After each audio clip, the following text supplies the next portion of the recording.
I have a confession to make today. I sit here before you and I find myself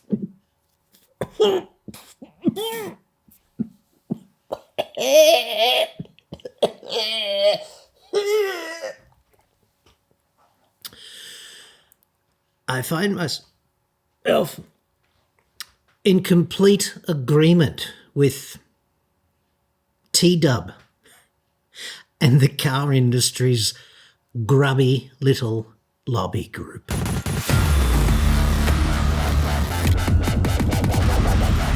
Dude, have you seen this story that's doing the rounds currently? Every mainstream media outlet seemingly has picked it up, and they're joining dots that don't exist to the effect that perhaps car makers are cooking the books on their fuel economy and range claims with their new vehicles. And is it Dieselgate 2.0 all over again? Even worse, you and I are paying for the findings that orbit these news reports. We've paid $14 million for this bullshit to be oxygenated in the public domain. Details next. This video is possible because of my two side hustles, which would be getting ordinary Aussies into mainstream ordinary vehicles cheap, and also rooftop solar and battery installations. We've got really good systems in place that give you high quality products at reasonable prices with decent savings across the board in both of these domains. And you don't get ripped off because we are a cowboy-free zone on both of those. So whip across to the website and click the relevant links, the Save Thousands link for a new car and the Home Solar link if you're in the market for that. Huge discounts on solar systems at the moment because of the federal government's battery rebate too. Don't forget that. It means you can add a battery to an existing system, even a system that already has a battery, so you can upgrade your battery, add more storage capability, whatever, on the taxpayer. Yay, they're throwing money at the moment. Might as well catch.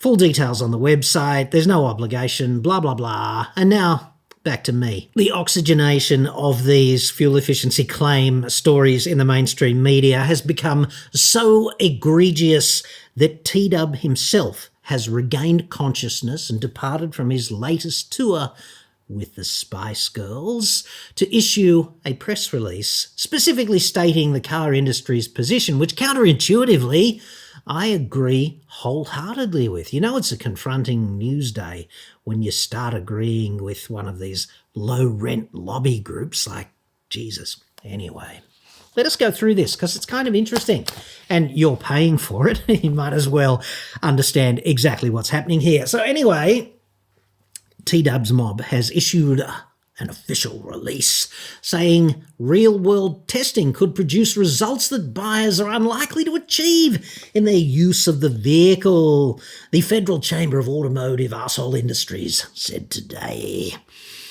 This is a quote from T-Dub himself, His Royal Highness, the Dubster. All vehicles, including EVs, sold in Australia are tested under strict laboratory conditions set out to Australian Design Rule 8102. He goes on and says, this consistent methodology ensures vehicles can be reliably compared regardless of brand or model. Tests conducted outside the ADR process are influenced by many variables, including traffic, terrain, weather, and driving style. No two drivers or journeys are the same. I'm not sure if he said it in that voice, but he's typically a bit higher up in the register than that. It comes with singing, Staying Alive, and songs of that nature when on tour. The federal government mandates ADR laboratory testing, but then also funds a real-world test program. The inconsistency between these two government-funded programs has the potential to cause confusion. Go figure. $14 million over 4 years. That's what we are paying the federal government to fund the Australian Automobile Association to do these, what I would categorise as bullshit, confusing tests, which is why T-Dub and I are on the same page, which statistically we never freaking are. The testing is done to what I would categorise as an entirely made-up bullshit standard that means essentially zero. It's just a few roads around Geelong with a Space Invaders machine stuck up the anus of the test car. So, yay, well done. You're welcome. Said no taxpayer ever. T-Dub goes on and says, we support transparent evidence-based information for consumers, but it must be consistent. It must be consistently supportive of the industry's bullshit objectives, which are typically anti-consumer objectives. Let's not forget that. But anyway, I agree with him on this. He goes on and says, when conflicting figures are published, it undermines confidence and causes unnecessary confusion. Mr. Webber would be against unnecessary confusion unless it's the unnecessary confusion that serves the car industry's bullshit agenda. So it's a delicate bullshit balancing act in my view. Now, what's happening here, I've come up with a summary to tell you exactly what's going on. Real-world testing programs of this nature. This one evaluates a range of vehicles. They include cars, utes, EVs, blah, blah, blah. They do it all. We do it all. We pay for it all. The AAA goes off and does it. And then they slut it out to the media for what I would categorise as intentional, self-serving misinterpretation. And let's not forget that we can light up every conspiracy theorist out there pretty easily with bullshit of this nature. Anyway, they measure the fuel consumption and emissions on Australian roads. That's so vital. Testing is conducted on urban, rural and motorway routes near Geelong in Vic-Wegia, the communist capital of Australia, using standardised protocols that they just made up on the spot, developed in collaboration with industry and government stakeholders. That just means a few people went, yeah, let's do it that way, dude. Preliminary results have revealed significant discrepancies between laboratory test figures, they're the mandated ones that vehicles need to be subjected to for compliance testing in this country, and real-world performance, whatever that means. For instance, in a recent round of testing, the Hyundai Kona Hybrid exhibited a 33% higher fuel consumption on the road compared with its lab test results, the largest discrepancy among the vehicles tested. I would argue that that's not uncommon for vehicles to consume vastly more fuel in the real world than they do in the standardised laboratory compliance tests, because those tests in the lab are out of step with real-world operation, but at least they are a freaking benchmark, like a level playing field by which other vehicles tested to that standard can be compared. And that's what they're for. They're not meant to say, you will get this when you drive in the real world. They're meant to be, well, here's a test standard that everyone does. It's exactly the same in a controlled environment where the only variable is the car, and it's the relativity of these results that matters, not whether you achieve that out in the real world, because that was never their objective to start with, Jesus. Additionally, 6 vehicles were found to exceed legal limits for noxious emissions. What other kind of emissions are there than the noxious ones, you wombats? In real-world conditions, despite passing laboratory tests. Fuel consumption is proportional to emissions, obviously. So if vehicles consume more fuel in the real world than in the laboratory tests, then their emissions are going to be higher also, because that's how this works. The program's findings are published on the Real World Testing Program website, which you and I paid for proudly, providing consumers with valuable data, allegedly, to make informed decisions about vehicle efficiency and environmental impact. I'd suggest that these tests are a waste of money, and because we're paying for them, you have to look at the opportunity cost, like what good could otherwise have been done with the 14 million big ones that we spent on it.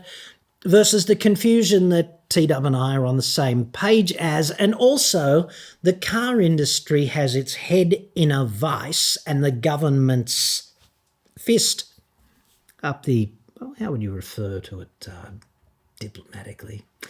Distal end of its digestive tract at the same time, because car makers must, by legislation, submit to these laboratory tests for fuel consumption. They are mandated by the government. Okay, so if the tests are bullshit, it's the government's fault, right? That's the bottom line. And car makers can generally only refer to the official fuel consumption numbers, because if they do anything else, they open the door to claims of the false advertising nature about fuel efficiency, etc., unless they're so careful, which often they are not in their marketing communications. So what we've got is a bullshit compliance standard that underrepresents what ordinary motorists are likely to achieve in the real world. So the tests are very bad at that, but they're very good at allowing you to compare, say, a Corolla to an i30 or a Cerato, which they call a K4 now, or any one of a dozen other cars in that sort of comparable class, right?